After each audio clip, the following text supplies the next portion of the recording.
Alors, presse à portée, donc c'est la première, c'est une chronique sur les revues de presse, revue de presse de critiques ciné, euh, papier, internet, etc. Et on va se pencher sur la sortie du film de Luc Besson, le nouveau film de Luc Besson qui s'appelle Dogman. Euh, Ah, alors, Dogman, ça raconte l'histoire d'un flic, ça raconte l'histoire de sa violence et de sa vengeance. Mais attention, il est gentil. Gentil, c'est le mot qui se retrouve le plus souvent dans les articles de journaux qui ont été publiés à propos de ce film. Et surtout, c'est un adjectif qui, euh, qui se retrouve accolé auprès de ceux qui n'ont pas vraiment aimé le film, parce que ça devient une attaque contre le film. Il est gentil comme le scénario, basique, simple, binaire. Il y a le bien, il y a le mal, il y a les bons et les gentils. Il reproche que tout soit très stéréotypé dans le film.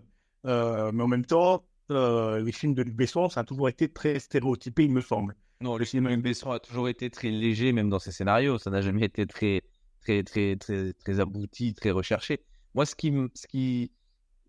j'ai toujours aimé la légèreté de Luc Besson, aimé son univers, toujours aimé les bandes annonces que j'ai pu voir des films de Luc Besson m'ont toujours donné envie de les voir. Et là, moi, c'est le problème qui se pose, c'est qu'en fait, j'ai pas envie d'aller le voir.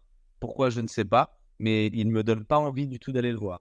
Est-ce que c'est pas parce qu'on a l'impression d'avoir déjà vu le film avant même après avoir vu la bande-annonce? C'est-à-dire que le héros, il ressemble au Joker de Joaquin Mm. Phoenix. On a l'impression qu'il est drag queen parce que c'est la mode en ce moment. Et il y a un petit côté, je trouve, dans la bande-annonce qui nous dit vous allez aimer, restez, allez, vous venez le voir. Ouais, déjà vu.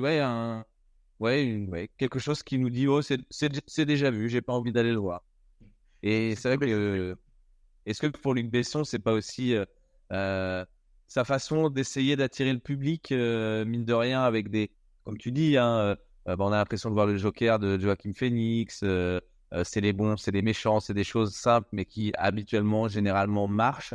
Et on sait que, voilà, sa société, il a eu beaucoup de mal à s'associer avec sa société. Est-ce que c'est pas justement un film pour essayer de plus léger encore que d'habitude pour essayer de, de, de se relancer un peu là où il s'était perdu. Et c'est ce que soulignent les articles de presse sur le film, hein. C'est-à-dire qu'ils expliquent qu'il sort d'une grosse séquence de 12, entre guillemets. Ces derniers films ont été des flops monumentaux. Il a eu des petits soucis avec MeToo. Il a dû vendre il a dû vendre, ou il est en train de perdre sa société de production. Production. Ouais. Donc c'est vraiment le film pour lui un petit peu de la dernière chance. Ça se sort dans les articles et il n'y en a pas beaucoup qui sont tendres avec le film. À part Le Monde, qui est le journal qui a été le moins dur avec le film. Et, je cite, c'est Jacques Mandelgaulle qui écrit dans Le Monde, Autant dire que le risque de la grandiloquence et du grotesque est ici assumé, alors même qu'il ressent cette fantaisie quelques moments d'incongruité expressionniste. Ça veut dire que c'est de la merde, mais que c'est pas mal. Donc c'est pas mal. Bah, après, et après ça nous donne un bel indice si le monde est la plus belle critique, celle qui donne la meilleure note, ça doit vraiment pas être génial. Ouais. Il y a aussi Télérama. Télérama, il fait une mauvaise critique, mais il reconnaît que la marque de fabrique de Luc Besson, c'est-à-dire héros fracassés, dialogue naïf, fusillade inévitable, on est dans le cinéma des années 90 pour Télérama, c'est Marie Sauvion qui écrit ça. Mais alors, le pire, c'est Éric Loroff du Figaro, je vais vous lire, parce qu'il tire à vue. Euh, on se doutait que Luc Besson n'allait pas beaucoup au cinéma et qu'il préférait la bande dessinée, mais quand même, s'approprier un titre de Matteo Garonne ne le gêne pas. L'ignorance a ses vertus. Chez le réalisateur, elle devient presque touchante. Son nouveau héros est gentil comme tout. Encore un de ses innocents maltraités par la vie. Ça ne va pas force. La fin, ça c'est le début de l'article, hein, donc une bonne petite claque. Et la fin, durant le générique de fin, Piat Anton mange ne regrette rien. Elle est bien la seule. C'est un article, il le démonte, quoi. Après, ouais, hein, il s'est pas fait que des amis ces dernières années, Luc Besson. Après, je trouve ça dommage parce que démonter comme ça aussi l'un des rares réalisateurs français qui a des ouvertures et des portes sur l'international, c'est aussi dommage parce que il faut leur laisser, la chance. On peut ne pas aimer un film sans pour autant être méchant. je suis d'accord avec toi. Et comme j'ai dit en début de chronique, je n'ai pas vu le film. J'irai donc le voir et à la prochaine émission, on en reparlera. Allez, on prend tous un engagement. Même si ça nous a pas donné envie de le voir, on va aller le voir pour voir ce que ça donne. Et pour soutenir notre réalisateur français. La guerre est inévitable. Il faut parfois détruire afin de créer. Nous ne sommes pas des Jedi.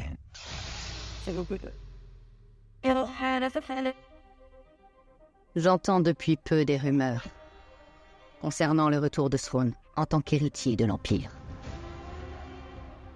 Que se passera-t-il quand nous trouvons Thrawn ? Ahsoka. Donc j'ai vu les 3 premiers épisodes. J'avais pas beaucoup aimé le livre de Boba Fett. Ou Boba Fett, je sais plus comment il s'appelle. C'était long, c'était chiant, c'était insupportable. Mais alors je connaissais pas Ahsoka. A priori c'est la suite d'un dessin animé. Enfin un dessin animé un peu bizarre en 3D. D'une série animée, oui. Ultra moche, je trouve la série animée. J'ai pas. Enfin bon, j'ai regardé ça 10 secondes et puis j'ai arrêté. Donc il y a sans doute des liens avec le dessin animé.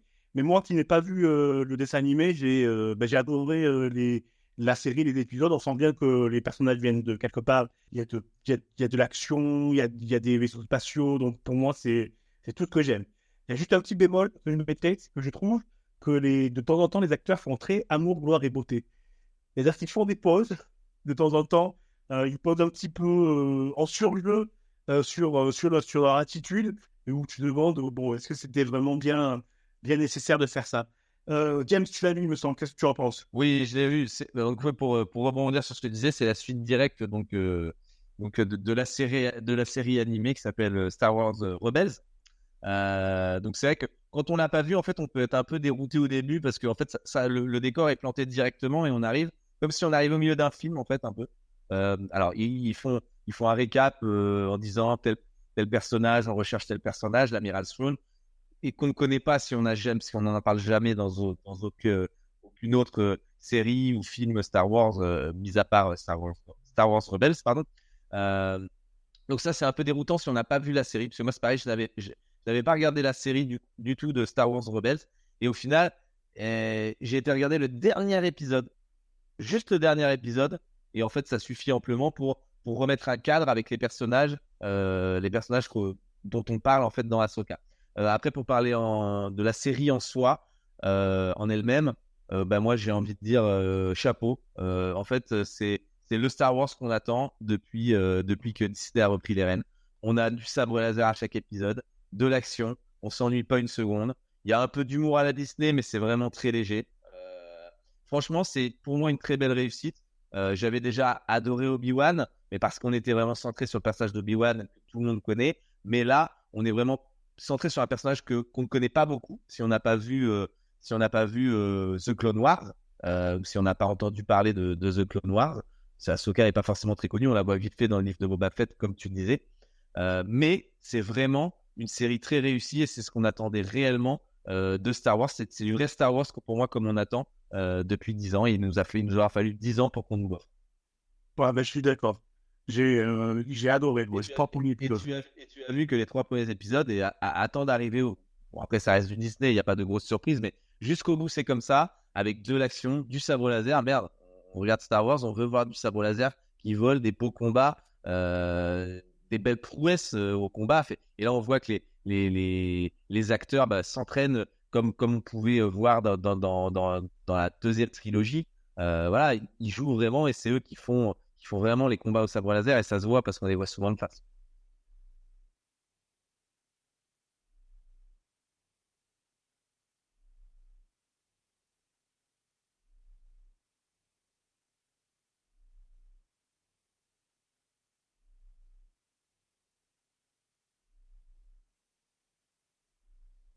J'ai 50 ans et je joue encore aux jeux vidéo. C'est quand même beau, c'est artistique.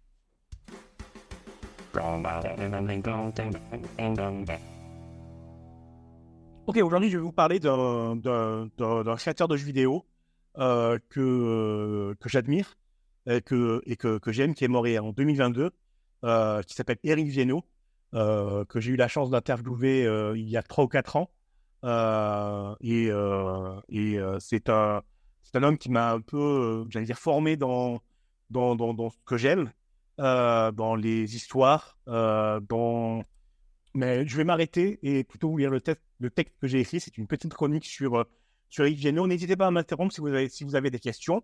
Je vais commencer par parler d'un de ces jeux qui s'appelle la boîte à bidule de l'oncle Ernest, qui était un jeu pour les grands enfants, les enfants et les ados.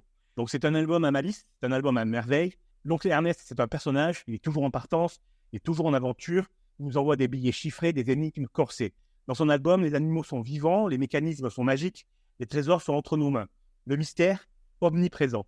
On plonge dans les aventures de l'oncle, on le cherche, on le guette, on espère l'apercevoir partout, on souhaite qu'il toque à notre porte. Et petit à petit, il s'imprime en nous, sans que l'on s'en aperçoive, et adultes, nous voilà tous devenus des oncles Ernest. Des hommes et des femmes curieuses, aux questions sans fin, assoiffés de réponses, assoiffés de rencontres. Le monde est un terrain de jeu, dangereux, hostile parfois, mais avec Ernest, on en perçoit le fabuleux, on en perçoit la beauté, on voit les flammes qui brillent dans le cœur des autres, on entend leur petite musique.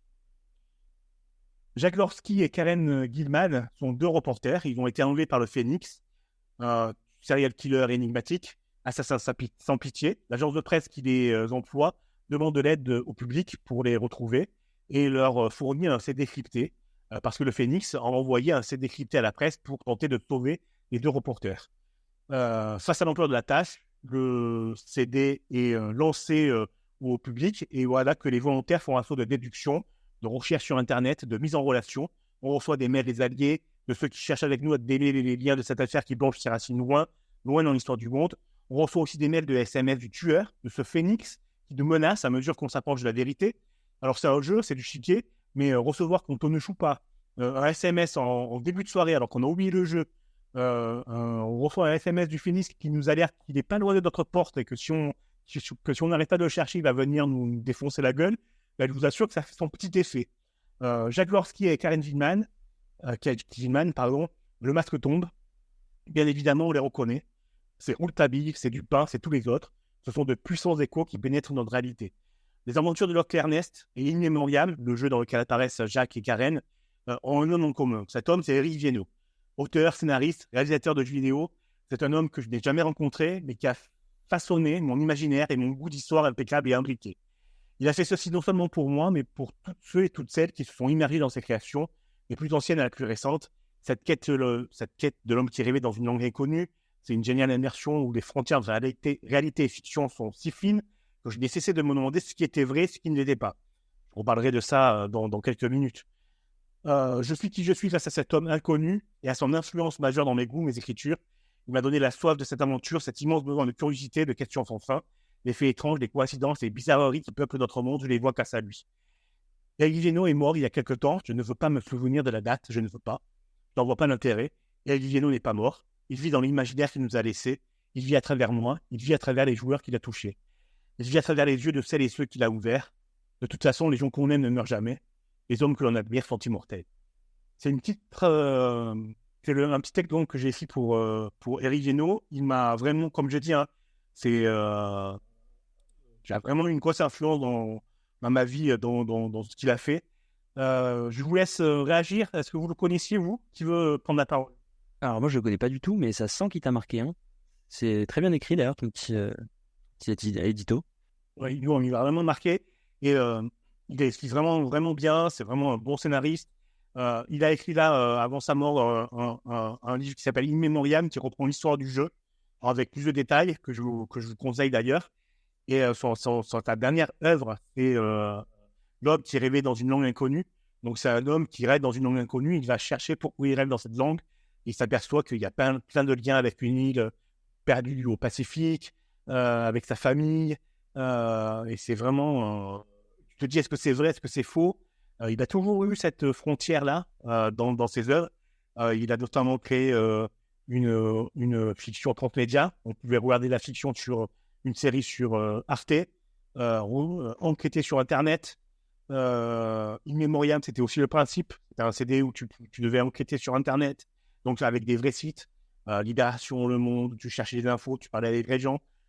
Tu appelais des gens pour avoir des indices. C'était vraiment à la frontière entre le jeu, la réalité, toujours toujours à la marche, toujours sur le fil.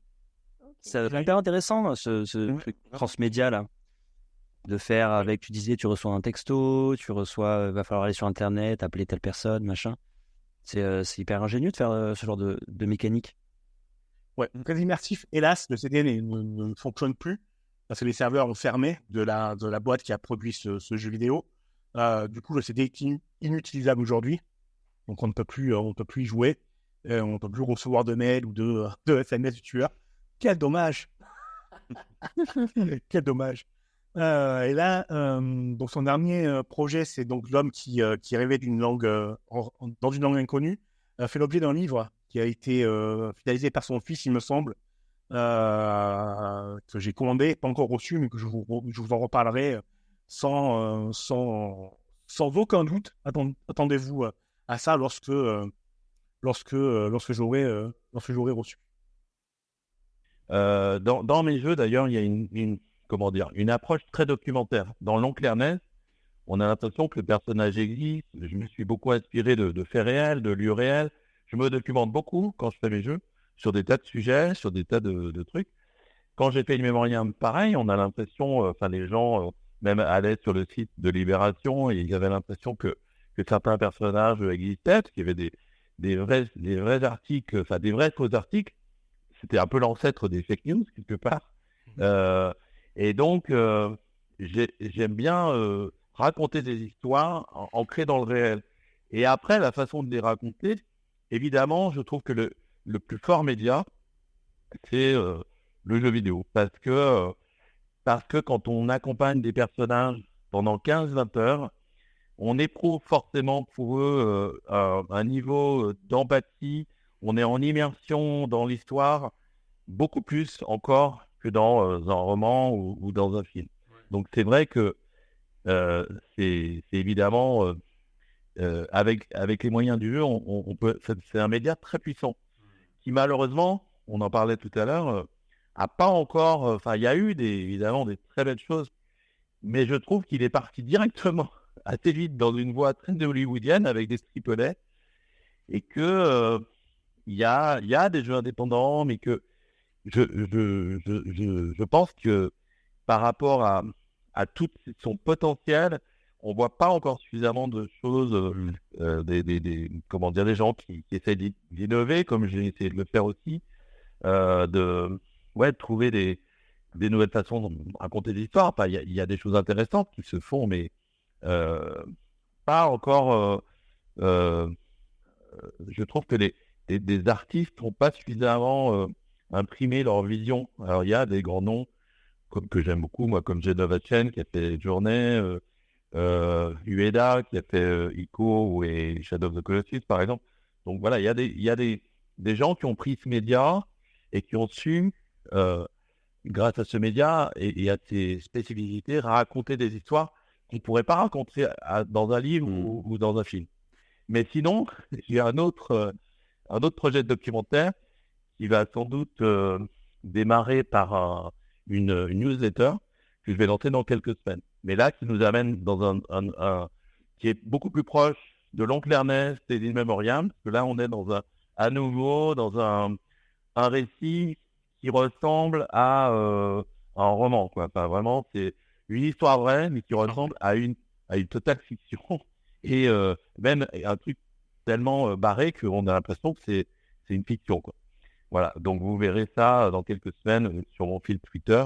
Et puis, donc il y aura d'abord, on va démarrer par une newsletter, un podcast, et j'espère à un moment pouvoir aller jusqu'à faire un film documentaire dans un premier temps. Bon, mais super, je vais suivre pour ma part ça de très près. Merci. Et la sortie du roman et des documentaires. Et le fil Twitter, là, vous m'avez mis l'eau à la bouche avec la newsletter. Ouais, non, c'est une histoire qui va pas étonner les gens parce que en fait, elle est partie justement d'un jeu. Donc, dans le sens où c'est en me documentant sur un jeu qui se passait dans un archipel imaginaire. Moi, je me nourris de vraies histoires, donc j'achète souvent des bouquins pour me nourrir de vraies histoires. Et après, les romancer, évidemment, dans le scénario du jeu. Et donc là, cette histoire, je l'ai découverte dans un livre et elle m'a amené à vivre moi-même depuis 4 ans des rencontres avec des gens extraordinaires, enfin, je vais pas trop vous dévoiler Non, j'aime pas les spoilers de l'histoire. mais disons que ça a un lien avec une île du Pacifique, totalement un des endroits les plus isolés au monde, un endroit très mystérieux, et voilà, toute une quête d'un homme à la recherche d'un mystère, mais alors je ne sais pas si on arrivera à l'élucider en revanche, mais quelque chose qui touche à la fois un côté Onclames. D'ailleurs, il y a des liens qui sont apparus, des synchronicités que j'ai vécues moi à travers ces recherches, cette enquête que j'ai menée, et puis un lien avec mes jeux précédents. Il n'est pas exclu d'ailleurs que ça nous amène à la création d'un ARG, c'est-à-dire un jeu en réalité alterné, ce que j'ai fait à travers In Memoriam et Altman. Et je me suis dit, c'est Netflix. Ah non, c'est pas la télévision. Alors ça, c'est très tordu, mais bougrement intelligent. Ok. Ouais, c'est une transition de fou. On va parler de Asimov, de son cycle de la Fondation et de la série qui passe sur Apple TV+. Apple TV+, et non pas Plus. Ah bah tiens, Gauthier, parlons de Fondation du livre, s'il te plaît. Pas de la série. Alors du livre, Fondation, pour pitcher un peu, pour ceux qui ne connaissent pas, c'est en gros... alors ça se passe en quelle année déjà? Ça se passe dans un futur très lointain. L'humain a colonisé la galaxie et il y a une nouvelle science en fait qui s'appelle la psychohistoire, qui est un mélange de mathématiques, probabilité, sociologie, etc., qui permet de supposer le futur, on va dire, avec plus ou moins de pourcentage de probabilité sur des grands groupes de population. Et en fait, le film commence là, on nous donne ces infos-là, enfin le livre, pardon. Et en fait, un scientifique à l'origine donc de cette nouvelle science prédit la chute de l'humanité, en fait. Et l'histoire, c'est voilà, ce scientifique qui dit, en fait, d'après mes calculs, l'humanité va s'effondrer. Il y a rien à faire pour empêcher ça. Par contre, on peut réduire le temps de chaos entre la chute et la remontée. Et donc toute l'histoire, c'est ça un petit peu. J'espère que je spoile pas. Hein, c'est les trucs qui sont, c'est le pitch classique. Hein. Ouais, non, c'est nickel. Et ouais, moi j'adore du coup dans tout l'aspect un petit peu macro où on va parler. C'est une histoire qui se passe sur des centaines et des centaines d'années, sur plusieurs générations. Donc on va avoir un peu d'une génération, on va voir un peu comment ça se passe dans la génération suivante. Il y a l'évolution des civilisations, il y a des cultes qui naissent et qui s'effondrent avec l'avènement de la science, etc. Donc c'est hyper intéressant, hyper politique. Et j'aime bien ce côté un peu macro, justement, qu'on n'a pas l'habitude de voir dans des histoires, en fait. C'est une histoire. Ce qui me plaît aussi dans Star Wars, c'est que ça se passe sur plusieurs générations, par exemple. On retrouve ça dans Fondation et c'est ça fait partie des choses qui m'ont plu, moi. Marine, tu as lu le livre? Non, Ouais, par dis-moi. contre, j'ai toujours entendu parler de cet auteur comme un grand écrivain. Et puis, il avait des idées hyper novatrices sur la vision de la robotique, etc. Donc, mais je sais que c'est un bon auteur. Ouais, il est un bon auteur, accessible et bon écrivain. C'est vraiment à lire, quoi. Bon, et toi, tu as regardé la série? Alors, maintenant, on va regarder la série. On va parler de la série. Tu as vu la série, Axel, tu l'as vu? Du tout. Marine? Pareil, je l'ai pas vu. Ok, Gauthier, tu as vu la série. Alors, on va commencer. Je me suis jeté dessus dès que j'ai vu qu'elle était sortie. Elle est disponible où? La même. Sur Apple TV+. Mais du coup, tu t'es jeté dessus parce que tu avais adoré le livre ou Ouais, j'avais adoré le livre et en fait, j'imaginais... c'est typiquement le genre d'histoire où tu as des trucs incroyables à faire en termes de séries. Il y a des séries... Enfin, je trahis un peu ce que je pense de cette série, mais je pense qu'il y aurait eu un peu mieux à faire. J'avais beaucoup d'attentes, en tout cas.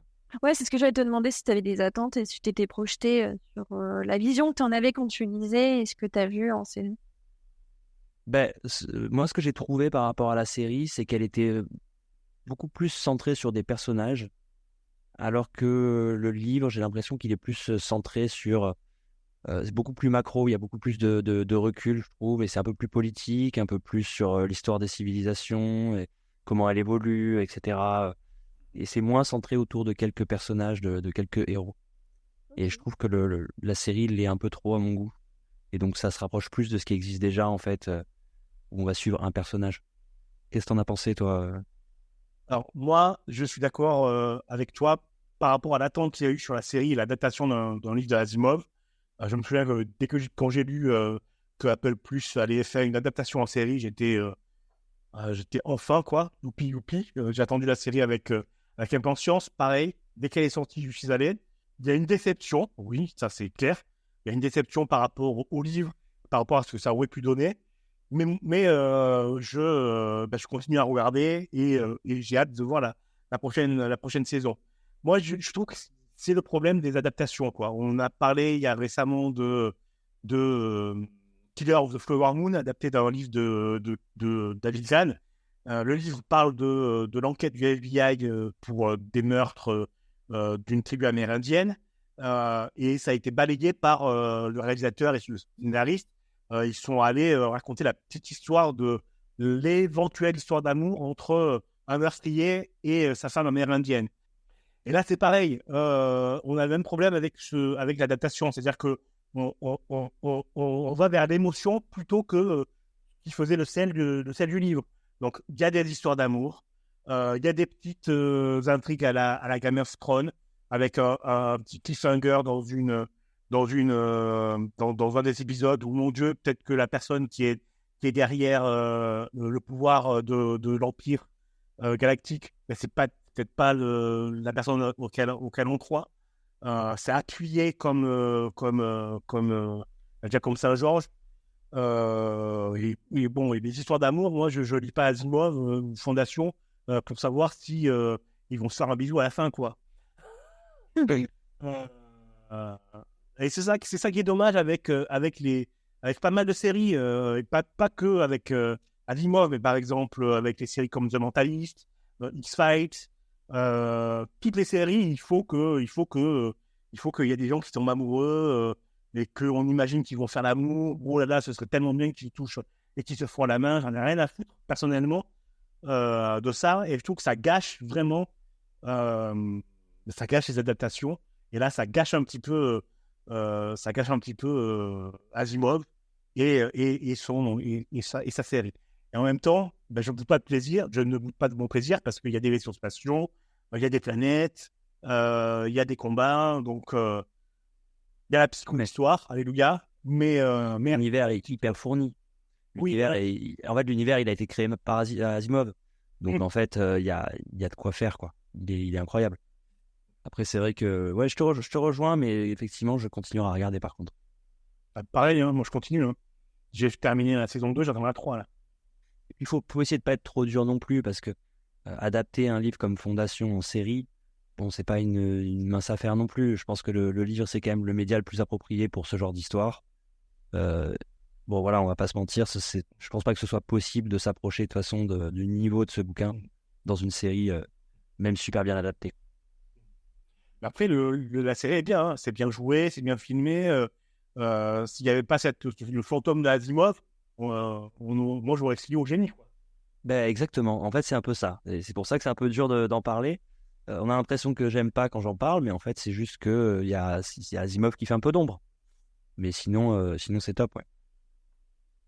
Marine, Axel, vous voulez rebondir ou pas? Mais je pense que c'est hyper dur quand on adore des livres et qu'on voit les adaptations. On n'est jamais satisfait à 100%. Et il y a les souvenirs aussi sur la lecture qu'on a eue. Donc, je comprends que ce soit difficile pour vous aussi d'adorer la série au point d'avoir adoré le livre. Mais je pense que j'irai quand même la voir, parce que l'univers a l'air très intéressant.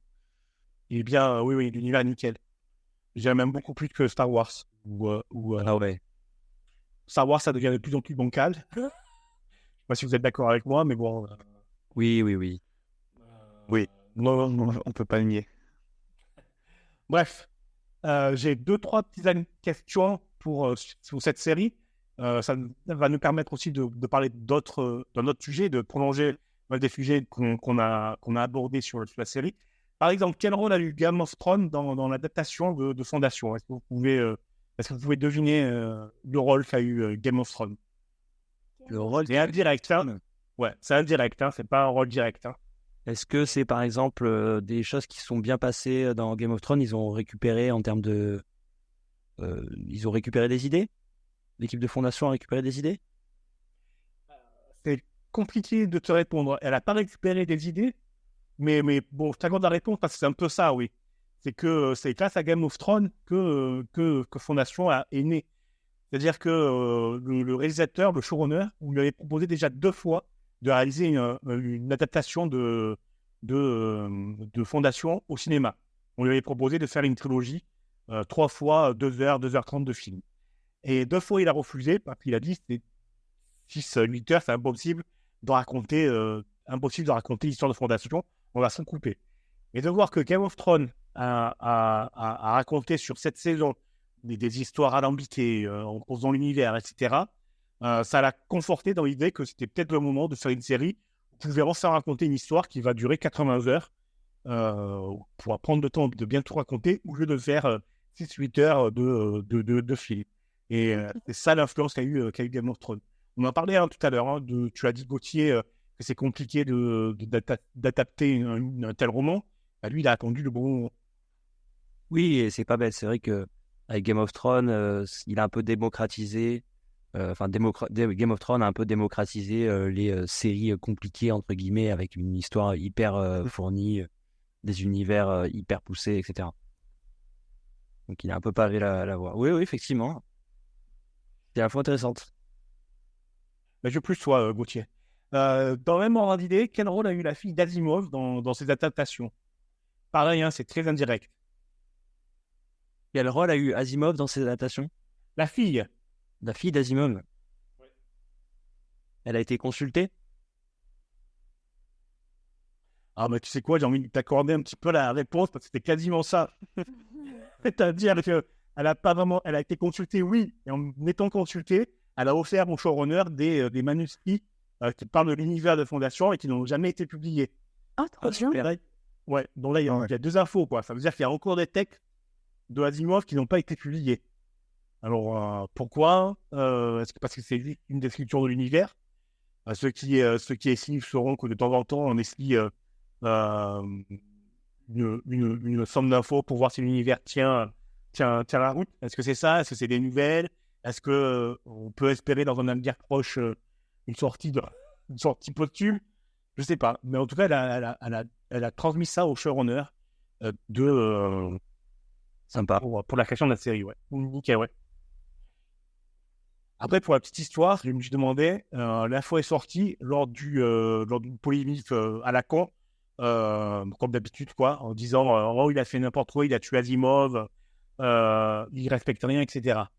Et l'info est sortie, oui, mais la fille a donné des trucs qui n'ont jamais été publiés, pour vous dire, pour donner un petit peu le blanc-seing au showrunner, mais attention, vous savez pas tout, quoi, donc taisez-vous.